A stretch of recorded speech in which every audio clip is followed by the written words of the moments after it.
बिस्मिल्लाहिर्रहमानिर्रहीम। अस्सलाम वालेकुम नाज़रीन, प्रोग्राम सच बात में आपको कहेंगे खुश आमदीद। मैं हूँ हुमार सलान। आज के प्रोग्राम में ज़रा हम मौशी अहदाफ जानने की कोशिश करेंगे। बजट की गूंज है। रवा माली साल का बजट 16 जून को पेश किया जाने का इम्कान है। बजट 2026-27 क्या लेकर आ रहा है? क्या कोई आवाम के लिए रिलीफ की खबरें भी मौजूद होंगी या फिर महंगाई का बॉम्ब एक मरतबा फिर से आवाम के कंधों पर गिरा दिया जाएगा जैसा कि एक्सपेक्ट किया जा रहा है? क्योंकि इस साल के बजट की अगर हम बात करें, बजट 2026-27 को कुछ जो है वो अभी तक की जो इत्तलात हैं, ज़राए ये बता रहे हैं कि इसको एसोसिएट किया जा रहा है अमेरिका ईरान तनाज़े के हवाले से कि उस वजह से बहुत महंगाई है, पेट्रोलियम प्राइसेस बढ़ रही हैं और जब ग्लोबली प्राइस हाइक होता है तो उसके इफेक्ट डेफिनेटली हर मुल्क पर आता है। पाकिस्तान पर इसका कितना असर आने के चांसेस हैं वो तो हम यकीनन 16 जून के बाद ही डिस्कस कर सकेंगे और तभी जान सकेंगे। अगर कुछ बात करें कौमी इक्तिसादी सर्वे रिपोर्ट की, जो जिसे कल पेश किया जाने का इम्कान है, उसके हवाले से भी यही कहा जा रहा है कि हुकूमत इस मरतबा ज़्यादातर जो मौशी अहदाफ हैं वो पूरे करने या हासिल करने में नाकाम दिखाई दी है। इसकी क्या रीज़न्स हैं, क्या वजूहात हैं, उनको जानने की कोशिश करेंगे। और क्या वाकई ऐसा है कि रवा माली साल का जो बजट है वो महंगाई में एक मरतबा फिर से इजाफा करने जा रहा है? बिजली की प्राइसेस कम होने के चांसेस हैं। अगर फ़ी यूनिट प्राइसेस कम होती हैं तो इसका डायरेक्ट रिलीफ क्या आवाम को मिलेगा या नहीं? क्योंकि जहां टैरिफ की जो है वो रद्दोबदल की खबरें आती हैं, बिजली के रिलीफ की बातें आती हैं, फ़ी यूनिट अगर प्राइसेस इंक्रीज़ होती हैं तब भी इसका बोझ आवाम पे आता है, प्राइसेस डिक्रीज़ होती हैं तो भी कोई ख़ासा इफ़ेक्ट नहीं होता क्योंकि गर्मियाँ हैं, गर्मियों में बिजली का इस्तेमाल ज़्यादा है, लोड शेडिंग भी हो सकती है।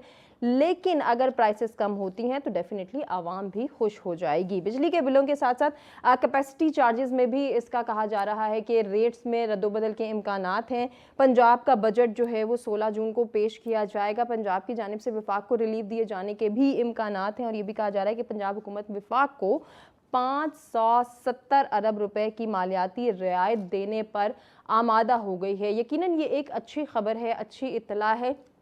अब देखना यह है कि क्या इस इत्तला का और इसका ट्रिकल डाउन इफेक्ट आवाम तक आएगा या नहीं आएगा। अगर केपी के हवाले से बात करें तो केपी ने भी वफाक को 1200 अरब रुपए के मालियाती हदफ में अपना हिस्सा देने पर आमादगी जाहिर कर दी है। ये कितना खुशाइंद है और इससे क्या फ़र्क पड़ने वाला है, ये जानने के लिए जो मेहमान हमारे साथ मौजूद हैं तारुफ कराते हैं और गुफ्तगू का बाकायदा आगाज़ करते हैं। स्टूडियो में मेरे साथ माहिर मुआशियात नईम सिद्दीकी साहब मौजूद हैं, सर खुशामदीद कहना चाहेंगे।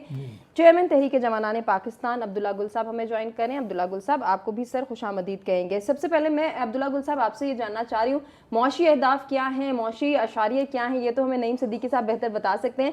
लेकिन सर अभी जो एक्सपेक्टेशंस हैं कि रवा माली साल का जो बजट है एक महंगाई का बॉम्ब आवाम पर गिराने की तैयारी मुकम्मल कर ली गई है। कल कौमी इक्तिसादी सर्वे की रिपोर्ट भी आने के इम्कानात हैं।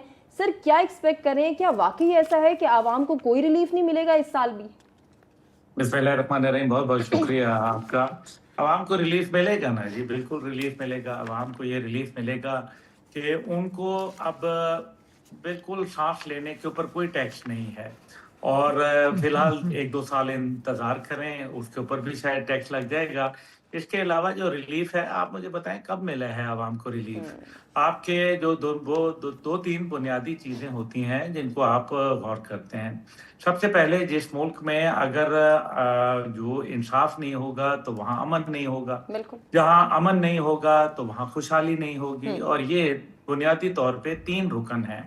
अब आप देख लीजिए कि 35% इंडस्ट्री का बंद हो जाना, 7.1% लोगों का जॉबलेस हो जाना, आईएमएफ की तरफ से दिया हुआ 13.45 ट्रिलियन का जो हदफ था वो 11 पॉइंट गालिबन कुछ परसेंट इन्होंने हासिल किया है, जिसका मतलब ये है कि अब ज़ाहिर है आवाम की जेबों पे डाका डाले बगैर ये कैसे मुमकिन होगा। फिर जो अमीरों ने और जो एक ख़ास तबका है जो कि हमेशा जिनकी सतही खैरा हैं, वो लोग तो अब उनकी जो चोरियां हैं आखिर उसको भी तो छुपाने के लिए अवाम ही चाहिए है। जीएसटी के ऊपर भी 1% का इजाफा और साथ ही साथ ये बजट में मेरे ख्याल है कि वफाकी वजीर जो हैं उन्होंने तो ज़्यादा कोई मेहनत इतनी नहीं की होगी क्योंकि आईएमएफ से जो आएगा वही हमारे सामने आ जाएगा। हमारा अपना तो सबसे बड़ा इशू यही है हुमा साहिबा कि पाकिस्तान ने एक 25 करोड़ अवाम में एक वजीर खजाना नहीं पैदा हो सका। हमारे यहाँ ये वजीर खजाना नहीं होते, ये अच्छे मैनेजर हुआ करते हैं जो चीजों को मैनेज कर लेते हैं। यानी कि जब हुमा वजीर थी, वफाकी वजीर खजाना, तो उस टाइम पे हुमा साहिबा ने जो है वो 6 महीने में IMF से डील कर ली थी $1 बिलियन की कर्जे की।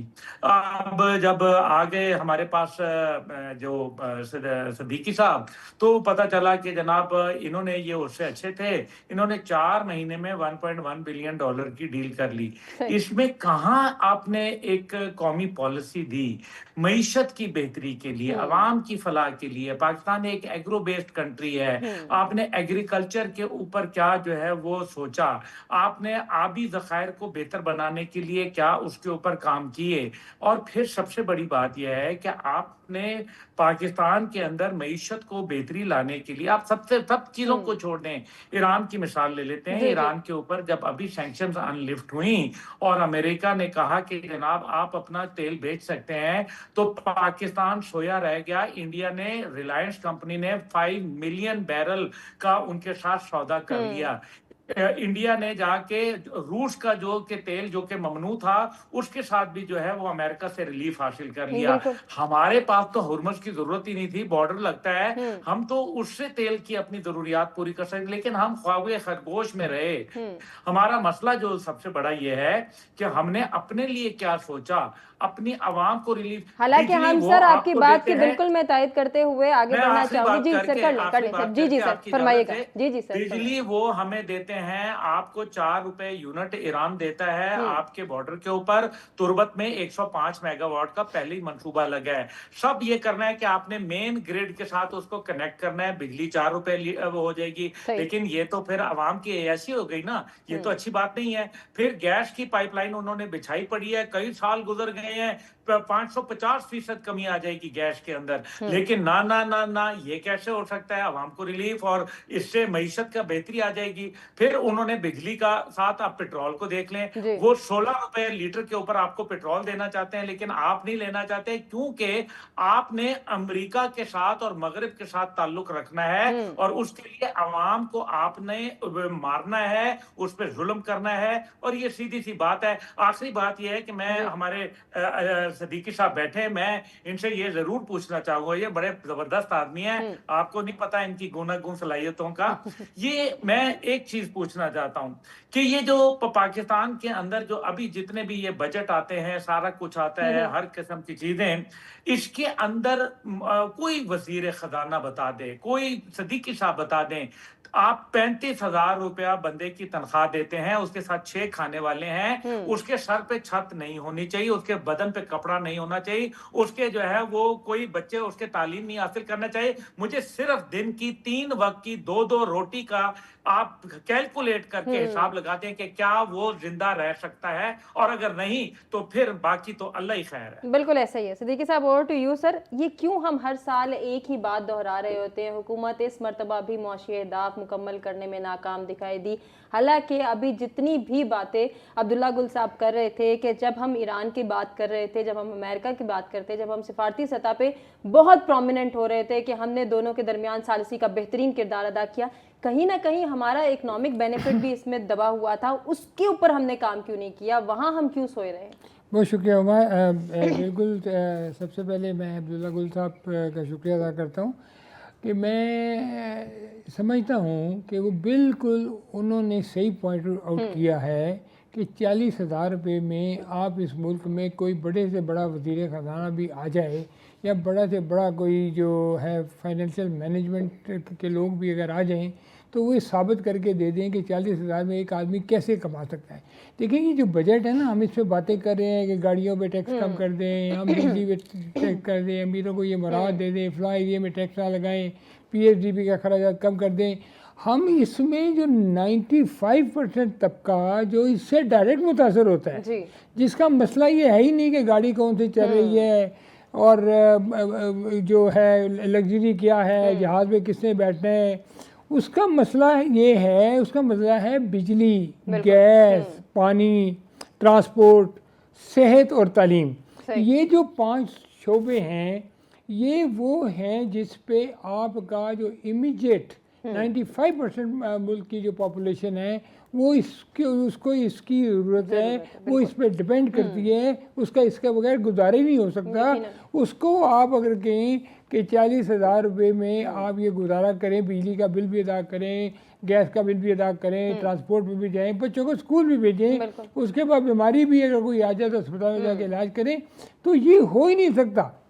तो बेसिकली बजट को मैं कहता हूँ कि ये बजट अब जो है ना, अब ये बजट नहीं है, ये बजट फेस्टिवल है। इसमें एक जो है जो फिगर्स का जो है गोरख धंधा है, वरना तो आपके ऊपर बजट तो हर साल पूरे साल लगता रहता है। अभी आप देखें आपकी लेवी जो है पूरे साल लगती है, तो वो क्या है? वो बजट नहीं है तो क्या है? आज आपने 1700 बिलियन जो है वो सिर्फ पेट्रोलियम लेवी के ऊपर इकट्ठा कर लिया। ये जुल्म नहीं है तो क्या है? ये और किसने दिया है? लगाया जा रहा था कि ये IMF की एक साथ को अगर हम देखें तो 2 किस्तों के बराबर है। बिल्कुल। और देखें ये पैसे किसने देने हैं? ये पैसे ये गरीब लोगों ने देने हैं, ये इनकी जेबों में से जाने हैं। तो बजट को जब आप पेश कर रहे हैं तो उसको पेश करते वक्त आप जब तक इन लोगों का ख्याल नहीं करेंगे तो आपको बजट पेश करने का कोई फ़ायदा है ही नहीं। दूसरी बात, सबसे इम्पोर्टेंट बात यह है कि हुकूमत का मकसद ये बिल्कुल नहीं है कि वो लोगों पे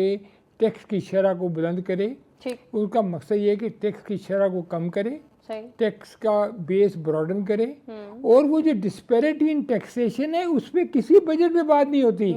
एग्रीकल्चर एक सेक्टर है जो 22% ऑफ GDP है, और वो आपकी GDP में 1% भी कंट्रीब्यूट नहीं करता। टोटल एग्रीकल्चर की तरफ से 10 अरब से ज़्यादा रेवेन्यू वसूल होता है, जबकि उसका पोटेंशियल तकरीबन 700 से 800 अरब रुपए का है। बड़ी अहम बात करें सर आप। सर एक बात मैं आपकी इजाज़त से ज़रूर ऐड करना चाहूँगी, जब भी माली बेज़ाब्तगियों की बात होती है तो ये कहा जाता है कि टैक्स रिफॉर्म हो जाएंगे, तमाम तर चीज़ें ठीक हो जाएंगी, तमाम तर चीज़ें अलाइन हो जाएंगी। क्या ये पॉसिबल है? और अगर पॉसिबल है तो क्या ये इतना मुश्किल है जो अब तक हो नहीं पा रहा?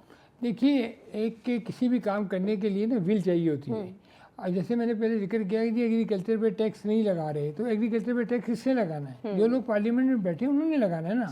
अब आप देखें कि जब अब हम माली बेज़ाब्तियों की बात करते हैं, करप्शन की बात करते हैं, तो ये एक माशरे का ऐसा नासूर है कि ये कल्चर बन चुका है, तो इसके बगैर कोई काम ही नहीं होता। यानी कि आप ये देखें कि इवन मिनिस्टर साहब ने भी कहा कि भाई CDA से काम कराने के लिए आपको पैसे देने पड़ेंगे। तो जब यहाँ तक नौबत आ जाए तो फिर आप सोच लें कि आप किस तरह ही आपने सुना होगा कि वो डिफेंस मिनिस्टर साहब ने कहा कि मेरे गांव में किसी का ट्रांसफार्मर ख़राब हो गया था, तो वो 80,000 रुपये। तो यहाँ जिस लेवल पर इतनी पब्लिकली करप्शन की बातें हो रही हों, तो वहाँ आप करप्शन की बात करने की बजाय कुछ सुधारों की बात करें, कुछ बेहतरी की तरफ जाने की बात करें, तो बात समझ में आती है। अब आपने ये बजट की बात की, देखिए वफाकी हुकूमत और सूबों के दरमियान में एक मुज़ाकरात हो रहे थे कि जो कुछ सूबे जो हैं वो वफाक को फंड दें, तो वो सेटलमेंट हो गया कि 900 अरब रुपया वफाक को मिल जाएगा। लेकिन वो पैसा जो है ना, वो आपके मेरे लिए जो तरक्याती काम होने हैं ना, वो कम हो जाएंगे, वो रुक जाएंगे। तो इसका जो है एडवर्स जो है इम्पैक्ट होगा आपकी लोकल इकोनॉमी के ऊपर, आपके जॉब कम होंगे, आपको जो है बिजनेस करने के मौके कम मिलेंगे, लोगों को कॉन्ट्रैक्ट कम मिलेंगे। तो बेसिकली एक आई वॉश करने वाली ही बात होगी। लेकिन चूँकि वफाक सूबों से मांगे हैं, जैसे अभी आपने कहा कि 1200 अरब रुपये KP के लिए, 500 कुछ अरब रुपये पंजाब से, इस तरह जो है सिंध से पैसे मिलेंगे, तो ये अपना जो बैलेंस ऑफ पेमेंट है, जो हमारा फिजिकल जो डिसिप्लिन है, उसको कुछ ठीक करने की कोशिश करेंगे। लेकिन जो सबसे इम्पोर्टेंट चीज़ है कि ये जो 800 बिलियन का खला जो था, उसको इन्होंने इस तरह पूरा कर लिया। लेकिन जो सबसे इम्पोर्टेंट चीज़ है वो बुनियादी ढांचा है। वो जब तक बुनियादी ढांचा आप ठीक नहीं करेंगे, जब तक आप ये टैक्स की स्लैब्स को कम नहीं करेंगे, आपके देखिए किसी मुल्क की तरक्की के लिए एक तो उसके में जो FDI बाहर से कितनी इन्वेस्टमेंट आती है, कितने साल के वेंचर बनते हैं, कितनी नई इंडस्ट्री लगती है, उस मुल्क की कितनी एक्सपोर्ट बढ़ती है, उसमें रोज़गार के कितने मौके मिलते हैं, उसमें जब तक ये चीज़ें आप नहीं करेंगे तो वो सर आप नई इंडस्ट्रीज की बात करें माजरत के साथ, जो ऑलरेडी एग्जिस्टिंग है वो बंद हो रही है। वो इसीलिए कि टैक्स का रेशो जो है ना 64% तक चला गया है। उसके बाद बहुत सारे महकमे उसमें इन्वॉल्व हैं, गवर्नमेंट की कोई वाज़ेह पॉलिसीज़ नहीं है, कोई पॉलिसी पॉलिसीज़ का तसल्सल नहीं है। आप देखें टीवी पे बड़े बड़े जो बिजनेसमैन हैं, जो कौमी बिजनेस लीडर्स हैं, वो एक ही बात कहते हैं कि खुदा के लिए दुनिया में कम्पीट करना है, हमने जहाँ माल भेजना है वहाँ पूरी दुनिया के साथ हमारा मुकाबला है, हम अकेले नहीं हैं, हमारी कोई मोनोपोली नहीं है। तो हमें मौका दें कि हम अपने पीयर के साथ कम्पीट कर सकें, हम अपनी प्रोटेक्शन को किसी तरह से कम कर सकें, मुल्क को ज़र मुबादा लेके आएँ ताकि हमारा मुल्क जो है वो तरक्की करे। अब सूरत हाल ये है कि आपने इंपोर्ट पे भी टैक्स लगाया हुआ है, आपने एक्सपोर्ट पे भी टैक्स लगाया हुआ है। अब जो बिजनेसमैन है ना वो सबसे ज़्यादा देखिए टैक्स देने को हर कोई तैयार है, टैक्स का खौफ खत्म करें, उसको हौसला दें, उसको तसल्ली दें, उसको इनकरेज करें, और टैक्स को जो है ना वो टैक्स को रेवेन्यू मत बनाएं, उसको डिविडेंड ऑफ इकोनॉमी बनाएं ताकि लोगों को जॉब मिले, लोग एम्प्लॉयमेंट जनरेट करें। और एम्प्लॉयमेंट जो है वो टैक्स को डिविडेंड ऑफ इकोनॉमी बनाना कितना मुश्किल है, कितना आसान है, मैं आपकी जानिब आऊंगी। मैं जरा अभी अब्दुल्ला गुल साहब से एक बात करना चाह रही हूँ क्योंकि बजट का मामला है सर। अभी हम जो टैक्स नेट के हवाले से भी बात करें, यकीनन ये बात भी जारी और सारी रहेगी। ये जो हमें सर डेडलॉक नजर आया पाकिस्तान पीपल्स पार्टी और नून लीग के दरमियान, गो कि अब वो खत्म हो गया है, लेकिन क्या इसके कोई बेनिफिशियल इफेक्ट्स हमें भी नजर आएंगे कि आवाम को कोई रिलीफ की सूरत में कुछ लो और दो की बातें हो गई हों, या ये जो डेडलॉक खत्म हुआ है इसमें कोई डील ऐसी हुई हो जिसका रिलीफ आवाम तक आया हो, या फिर कोई ऐसी बात सामने आए जिसे हम कह सकते हैं कि अब हमारा IMF से छुटकारा हासिल हो जाएगा, अब क्या हम पे मजीद महंगाई का बोझ नहीं डलेगा, या फिर एक साल हम सुख चैन से गुजार सकेंगे? देखें, जहाँ तक जेनजी का ताल्लुक है, जेनजी बड़ी बदतमीज किस्म की कौम है। वो अभी इन किस्म की बातों पे, इस किस्म के धोखों के ऊपर आती नहीं है।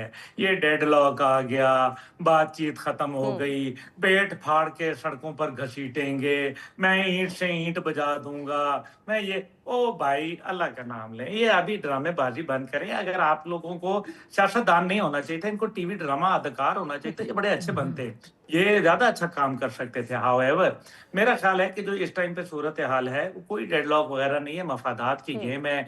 MQM को ख्याल आ गया कि जी जब तक के टेसोरी साहब गवर्नर नहीं बनेंगे हम जो है तहस नहस कर देंगे। जिस दिन टेसोरी साहब को निकाला जा रहा था उस दिन आप लोग सो रहे थे, आप उस दिन क्या कर रहे थे?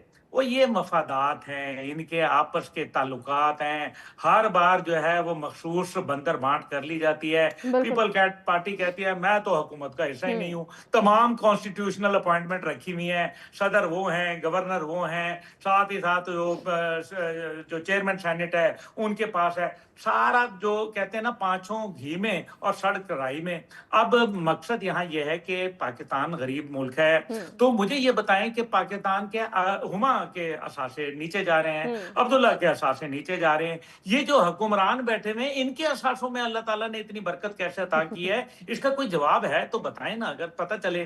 दूसरी बात इसके अंदर जो है वो आप टैक्स नेट की बात कर रहे हैं। देखें, टैक्स नेट वगैरह कोई चीज नहीं है। नईम सदीकी साहब तो खैर मेरे से बहुत सीनियर हैं और बहुत तजुर्बेकार हैं, लेकिन इस सब के बावजूद मैं समझता हूं कि 2.5% आप ज़कात दें, 7.5% उशर लगाएं, बाकी गया जहन्नम में टैक्स, कोई भी नहीं है टैक्स।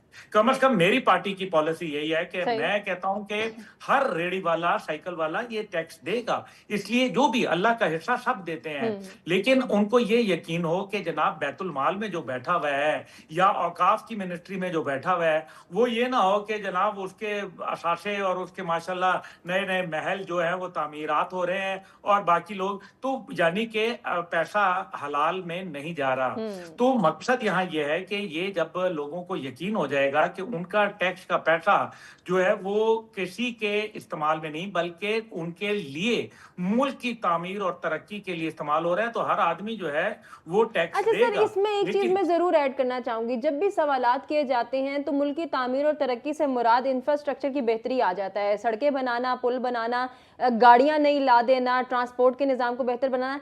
क्या यहीं तक हमारी ख्वाहिशात और हमारी जो बेसिक नेसेसिटीज हैं वो महदूद हैं?